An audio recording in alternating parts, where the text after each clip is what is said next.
박영수 특검팀이 정유라 특혜 혐의로 구속된 김경숙 전 이대 학장의 남편 김천재 교수를 참고인 신분으로 불러 조사하고 있습니다.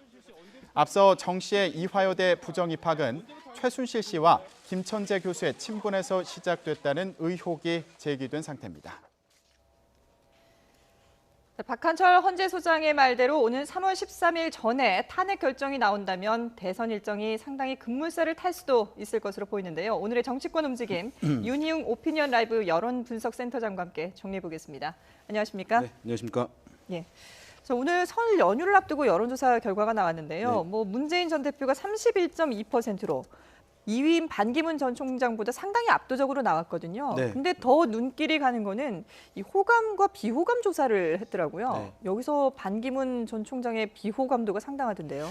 네, 그렇습니다. 지금 이제 조사 결과들이 많이 나오고 있는데 네. 문재인 전 더불어민주당 대표가 어쨌든 30% 넘는 조사들이 지금 최근에 간간히 이렇게 나오게 되면서 그동안 이제 박스권에 갇혀 있던 것이 참 그것을 벗어나고 있는 것 아니냐라고 하는 평가가 일정 부분 가능할 것이고요. 예. 이번 조사에서 이제 눈에 띄는 것은 이제 그 외 두 가지인데요. 첫 번째는 반기문 전 유엔 사무총장의 지지율의 하락. 그 다음에 보면은 이제 황교안 네.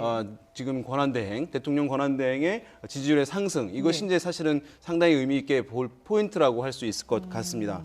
그러니까 일전에도 말씀드렸습니다만은 반 전 총장이 국내에 들어와서 컨벤션 효과를 거의 이제 누리지 못했던 상황인데요. 여러 악재들도 발생을 했던 것이고 대응도 사실 미온적이었다, 미흡했다라고 평가가 가능한데 중도화 전략을 하는 가운데서 보면은 펼치고 있었는데요. 네. 기존의 보수층에서도 반감이 생길 수 있다는 말씀을 드렸었거든요. 네네. 지금 이제 그런 현상이 나타나고 있는 것인데요.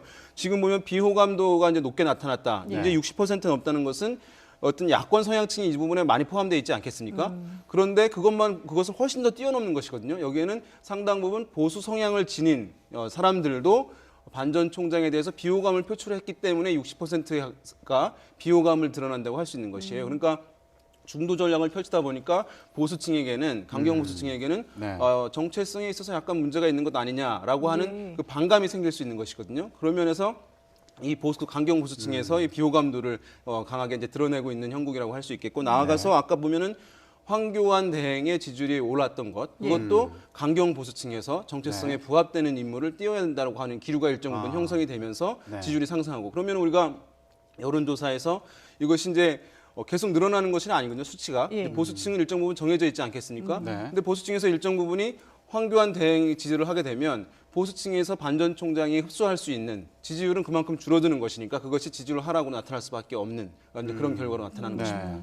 진보적 보수주의를 주장을 했는데 지금 그 부분이 이런 결과에 영향을 미친 게 아니냐 이런 분석으로 좀 보이는데요. 네. 양자 대결 결과도 좀 흥미롭더라고요. 안희정 충남지사 그리고 이재명 성남시장한테도 밀리는 결과가 나왔는데 어떻게 보셨습니까? 그렇습니다. 지금 이제 양자 대결 구도에서는 지금 보면 야권의 이제 문재인 전 대표가 앞서가고 있으니까 그 외에 사실은 아주 이제 경쟁력 있는 후보들은 아니거든요. 예. 지금 안희정 지사, 이재명 네. 시장 같은 경우에 이제 중위권 전체에서는 좀 떨어지잖아요. 후보들인데 예. 그런데 불구하고 이 후보들을 상정해 놓고 1대1 가상 대결을 붙였음에도 불구하고 반 전 총장의 지지율이 30% 정도만 나오고 있는 것입니다. 그래서 예. 30% 우리가 보수층 같은 경우는 30%는 넘거든요. 그걸 또 다 지금 흡수를 못 하고 있다는 것이 여기서 확인되는 것이고 지금의 어쨌든 반 전 총장의 문제는 뭐냐면 누구를 갖다 놓아도 30% 정도만 지금 보이고 있다는 거예요. 1대1 예. 가상 대결에서. 그러니까 후보가 바뀌게 되면 사실은 변동이 있어야 변동이 되는데. 있어야 되는 것인데 지금 어떤 여러 가지 아까 나왔던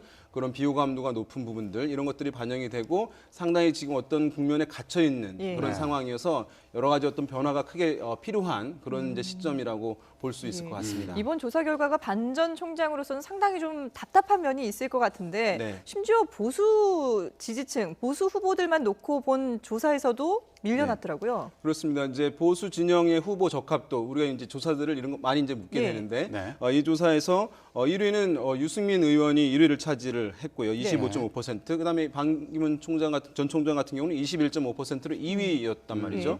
그리고 3위가 이제 황교안 대행이 11.7%였는데 반 전 총장이 그동안 이제 보수의 후보다, 보수의 후보, 강력한 후보다, 보수의 유일한 경쟁력 있는 후보다라고 얘기를 했는데 불구하고 유승민 의원이 이제 1위를 차지한 것이니까 물론 이 조사에서는 아마도 이제 야권 성향층들이 포함이 되어 있기 때문에 아마 야권 성향층으로서는 이제 유승민 의원이 과거에 이제 박근혜 대통령과 대립각을 세우면서 어떤 팬층이 형성돼 있긴 하거든요. 예. 근데 그것이 이제 바로 지지로 이어지지 못하는 이제 문제를 갖고 있는 것이죠. 유승민 의원 같은 경우는. 그래서 이제 높게 나온 측면이 있습니다만은 전반적인 어떤 분위기에서 이것을 보수 진영의 최고의 어떤 제1의 후보라고 하는 이미지를 지금 흔들리고 있는 상황이니까 예. 상당히 어쨌든 위기 상황에 봉착한 것이다. 이렇게 일단은 진단을 내릴 수밖에 없는 상황이라고 하겠습니다. 네. 이번 여론조사에서 또 관심을 갖고 지켜볼 만한 부분이 입당하지 말고 반 전 네. 총장이 입당하지 말고 독자 출마해야 된다 이런 응답이 또 30%에 달했거든요. 네. 그런데 또 본인도 네. 오늘 네. 그 독자적으로 하겠다 이런 뜻을 밝혔다는 얘기가 나오더라고요. 어떤 네. 배경에서 이런 얘기가 나오는 걸까요? 지금 반 전 총장도 아주 명확한 본인의 어떤 진로, 어떤 행보 이것을 명확하게 정했다고 보기는 힘들 것 같습니다. 왜냐하면 네. 여러 가지 유동적 상황들 또 여러 가지 붙는 세력들의 의견들을 청취하고 거기에 고려해야 되는 부분들이 있기 때문에 한 가지 명확하게 정했다고 보기는 힘들고 그래서 이제 여러 가지 목소리들이 다양하게 이제 나오는 것이죠. 동시간대라 하더라도 지금 이제 독자 창당을 하는 것이 좋겠다는 것이 가장 높았습니다만 또 그것만 따르는 것이 정답은 아닙니다. 왜냐하면은 거기에는 야권 성향층이 보수 정당에 들어가기를 원하지 않는 야권 성향층들이 그렇게 응답을 했을 수도 있는 것이거든요. 또 네. 이제 정치에 대해 반감을 가진 기성 정당의 반감을 가진 중도 성향층에서 독자 창당을 하는 것이 낫다. 어느 기성 정당에 들어가지 말라라고 하는 응답이 있기 때문에 네.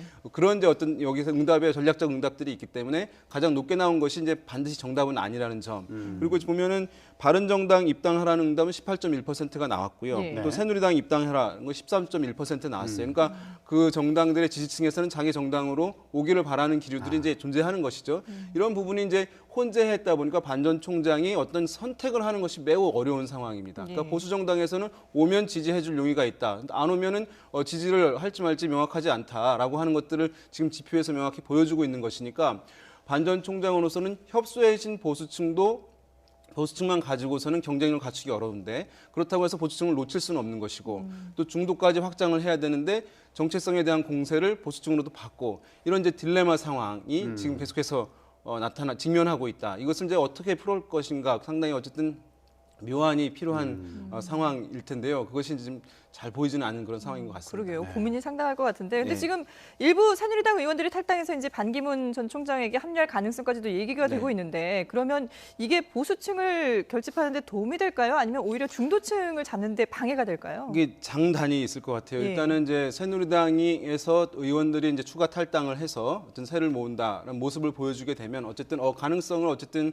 보여주는 것이고 이제 어떤 국회의원들이 지역 기반들을 가지고 있기 때문에 네. 그것들이 이제 도움이 되는 측면이 이제 있습니다. 그래서 예. 캠프 같은 것들을 더 정비할 수 있는 부분의 장점들은 이제 있는 것이고요. 또 한 가지 장점은 경쟁 세력이라고 할 수 있는 어떤 면에서는 새누리당이 이제 세가 더 약화되게 되면 오히려 이제 그것은 또 다른 이제 반 전 총장에게는 나은 측면이 있으니까 그런 측면에서는 장점 또는 이제 긍정적인 효과가 있다고 할 수 있겠습니다만은 말씀하신 대로 새누리당 의원들이 대거 이동해 올 경우에는 반 전 총장으로서는 박근혜 대통령과 가까웠던 새누리당 그래서 이 정권에서 책임론에 어떤 휩싸일 수 있는 부분들을 차단하려고 지금까지 이제 노력을 해온 것인데 예. 새누리당 의원들이 대거 오게 될 경우에는 역시 이제 새누리당의 후보가 아니냐라고 하는 이제 비난들 야권의 공세들이 있을 수 있거든요. 예. 또 대중들이 그런 이제 이미지를 가질 수 있는 부분이 있기 때문에 그런 면에서 봤을 때는 이제 부정적 효과도 있을 수 있는데 다만 지금 너무 지지율이 좀 흔들리고 있는 상황이고 정비가 안 됐다라고 하는 평가가 있기 때문에 일단은 여러 가지 세를 규합할 수 있는데 최대한 하는 것이 현실적인 방안일 수밖에 없는 그런 상황일 것 같습니다. 그래서 오겠다는 것을 뭐 막거나 할 수는 없는 것이고 뭐 네. 환영하지 않을까라는 생각 듭니다. 지금 손학규 국민주권개혁회의 의장 네. 오늘 언론 인터뷰를 한 내용이 나왔는데 문재인 전 대표에 대해서 지금 체제에서 집권하면 제2의 박근혜가 될 수도 있다 이런 발언을 했거든요. 네. 이거 어떻게 읽어야 되는 거죠? 정치적으로 읽어야 되겠죠. 네. 네, 뭐 이제 그러니까 손학규 의장 같은 경우는 이제 본인이 제3지대에서 이제 이 개헌을 고리로 예. 뭐 제7공학을 열겠다라고 하면서 이제 제3지대의 공간을 상당히 이제 넓히고 본인이 이제 활약을 하려고자 하고 있는 것인데요. 그런데 지금 문재인 전 대표가 정권 교체 프레임에 힘입어서 상당히 이제 약진하고 있는 상황인데 이것을 견제하지 않으면 안 되는 것이에요. 그 이제 정권 교체의 대표 주자라고 하는 인상이 굳어지고 강해지고 그러면 제3지대 중간지대까지 잠식을 해버릴 수 있는 것이기 때문에 지금 이제 문재인 전 대표의 대세론이 더 확장되기 전에 네. 문 전 대표에 대한 이제 공격을 통해서 또는 비판을 통해서 그것을 어쨌든 지지나 어쨌든 인식을 최소화하려고 하는 그런 이제 의도에서 나온 것이라고 봐야 될 것으로 생각됩니다. 예. 그런가 하면은 박지원 국민의당 대표는 김종인 전 민주당 대표하고 만났거든요. 네. 근데 거기서 뭐 이제 개헌 얘기를 하면서 이 지금 여기에 특정 후보 측에서는 이게 미온적이기 때문에 이거는 배제해도 될 것 같다라는 언급도 했고요. 네. 또 김종인 전 대표가 경선 네. 국민의당의 경선 규칙이 어떻게 되느냐 이렇게 물었다고 얘기를 했어요. 일단 이걸 지금 어떻게- 이루어지고 있는 것들이 많이 이제 대개 보면은 1위 주자에 대한 저 공세 선거에서는 예. 이제 1위 주자가에 대한 공세를 통해서 협공인가요? 예, 네. 그래서 이제 그것은 여야를 가리지 않고 사실은 그것이 이루어져야지. 왜냐하면 1위 주자가 흔들려야 다른 주자들에게 다른 세력의 가능성이 있는 것이니까 네. 지금까지 이제 여러 가지 잘 진행이 되지 않던 부분들을 선거가 이제 다가오게 되면서 굉장히 강해지고 있는데 그래서 개헌에 대해서 문재인 전 대표는 좀 소극적인 측면이 있습니다. 다음 이제 정권에 들어와서 하는 것이 낫다라고 하는 인식 가지고 있기 때문에 그 부분에 대해서 다른 주자들이 최순실 사태의 교훈이 어쨌든 체제를 좀 권력 구조를 바꿔야 된다라고 제왕적 대통령제를 어쨌든 좀 완화해야 된다고 하는 기류가 있는 것이니까 네. 이것을 고리로 문 전 대표는 이것에 어쨌든 소극적이다라고 하는 비난을 통해서 어쨌든 대립구도를 형성하고 문 전 대표에 대해서 지지율을 상승하는 것을 막고자 하는 이제 의도에서 나타나는 것이고요. 이제 네. 그런 면에서 어쨌든 이것은 더욱 강화될 가능성이 매우 높다고 할 수 있습니다. 네. 개헌이라든가 이 고리를 통해서 문 전 대표를 이제 공세하는 예. 또 고립시키려고자 하는 작전이 앞으로도 강화될 가능성은 매우 높다고 할 수 있겠고 예. 김종인 전 대표를 이전에 우리가 킹메이커냐 킹이냐 이제 이런 네. 표현을 많이 예. 하지 않았습니까? 그런데 이제 정확하게 표현하자면 제가 봤을 때는 플레잉 코치라는 표현이 적절할 것 같아요. 플레잉 코치라는 것이 이제 감독도 겸하고 여의치 않으면 선수들이 여의치 않으면 그라운드에 뛰는. 직접 뛰어드는 것을 이제 네. 스포츠에서 가리키는 예. 용어인데 그러니까 본인도 일정 부분 국민의당의 어쨌든 경선 룰에 관심을 보였다는 것은 예. 본인도 어쨌든 플레이어로서의 마음이 일정 부분 있는 것을 뉘앙스를 이제 보인 것이라고 할 수 있겠고 박 전 대표의 이제 얘기도 보면 워딩도 보면은 약간 이제 그런 뉘앙스를 풍기는 부분이 있거든요.